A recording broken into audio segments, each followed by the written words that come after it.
Alright, good morning everyone and welcome back to NeelyFX. My name is Michael Neely and this is the channel where I talk about foreign exchange trading and stuff like that. And making money trading Forex. At least that's the goal. Let's see, let's go straight into the risk disclaimer screen because I live in the United States and I need to do this.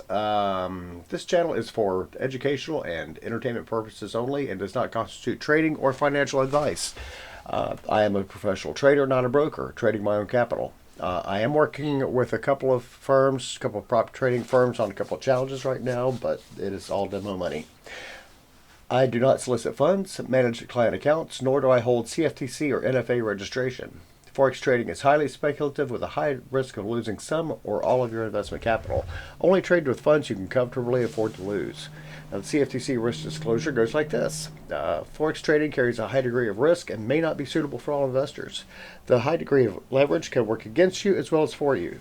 Before trading Forex, consider your investment objectives, experience, and risk appetite. You could sustain a loss of some or all of your investment capital. All right, so let's take a look and see what's going on today. Well, over here we have our schedule for yesterday. Tomorrow. Yesterday. And let's see what's going on here. First I want to take a look at yesterday's. Do a little catch up. Looks like something happened with the Canadian. And the New Zealand guys kept their rate the same. Not really banner news. Let's see over here. We have, on Wednesday, we have the FOMC meeting minutes. That may or may not be a mover. Don't know why. Let's see. So inflation's kind of perking up in Great Britain, which means they're making the correct adjustments to cut rates. And other than that, not a whole lot going on today. So let's go straight into the our little things over here. It's where I was looking at. Let's go to the beginning. In the beginning, there was the euro versus the dollar. I said there's the euro versus the dollar. Here we go. And this is what we've got today. And again, we'll just have this meandering going on between 116.32 and 117.32, and not a whole lot of volume involved with this. So this is a non-trader. You can get into that on probably the hourly and maybe try to make some money with it. But that's not, since I'm not in the office all day, I'm not going to try that. I'm not going to worry about that. So let's see. After that, we have the pound versus the yen. Dollar versus the yen, sorry. Dollar versus the yen. And it is hanging on to that. Let's make it bigger. Zoom in a little bit more. There we go. That's better. Now, we have a lot of meandering here too, but it seems to be following this this resistance line right here. It's very interesting. It's kind of breaking both of the support trend lines. So we could probably look at first. Should start with currency strength. This is the currency strength chart we have going right now, and the Japanese yen is again leading the way, and this is due to bond yields. Go back over here. I'm not going to get into the bond yields, but we see here 2 years going up, 2-year bond yields going up, Japanese 10 years going up, Japanese 30-year is going up. There's the only bond yield in the world that are going up. So that indicates currency strength.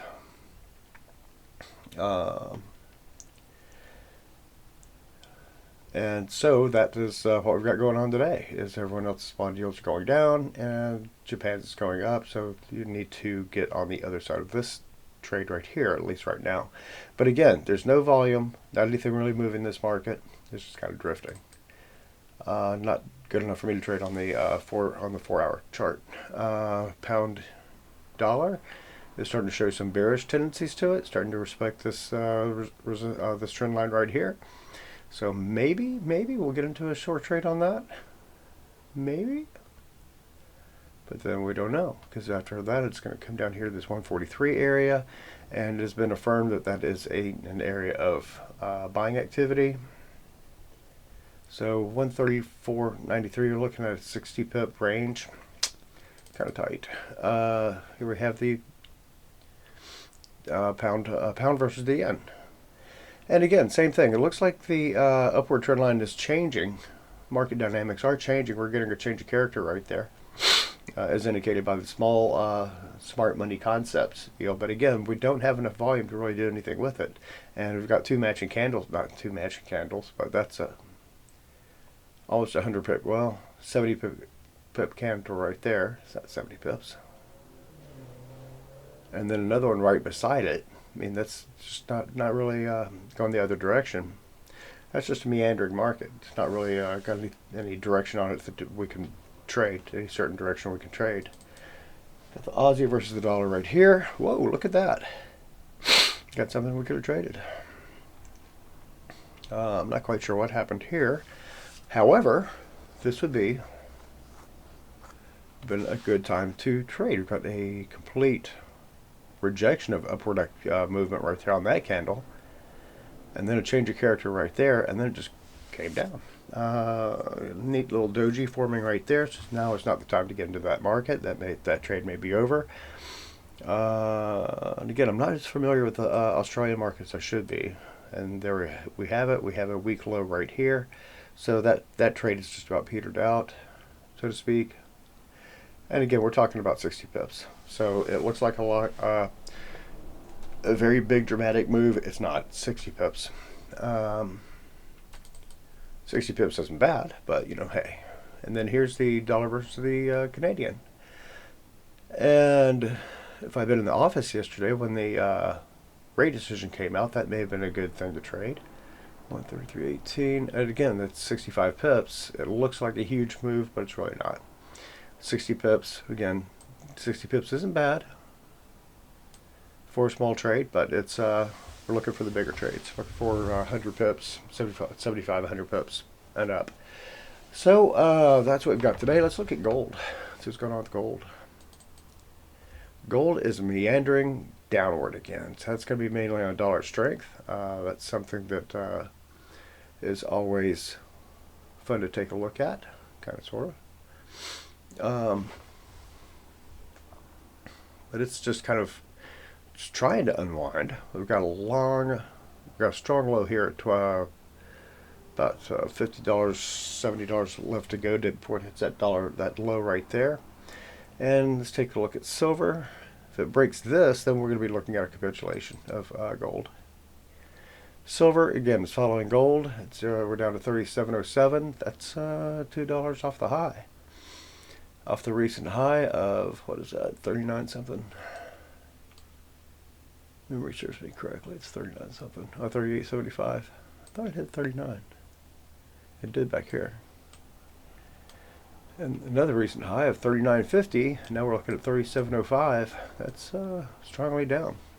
So the metals are starting to go down on the currency strength, especially dollar strength. I'll look at the DXY real quick. Just see what's going on there. DXY is kind of perking up. It looks like we've got a change of character here. We'll see if that can continue. Super Trends is also saying, hey, it's time to get bullish, and so is Smart Money Concepts. So we could see some dollar strength coming up soon. Not as strong as the yen, I don't think. That's something else that I need to start taking into account with my trades, my trading. And well, other than that, that's going to do it for me today. We're going to go over to here and look at here, and we still have the same results so far. Still haven't made any money on these challenges yet. Looking forward to it though. And yeah, no trades in right now. And again, no trades over here either. So we're 600 down on this one. We need to get that back up to over 26,000. 26.5 is my place I need to be. And there it is again. So with that, you guys have a great one. I've got to go to work, and I will talk to you later. If you like this video, then by all means like and subscribe, and we'll see what happens there. If you can see, it's 57 degrees outside right now in August in Maine, which is very cool. So you guys have a great one, and I will talk to you later. Bye.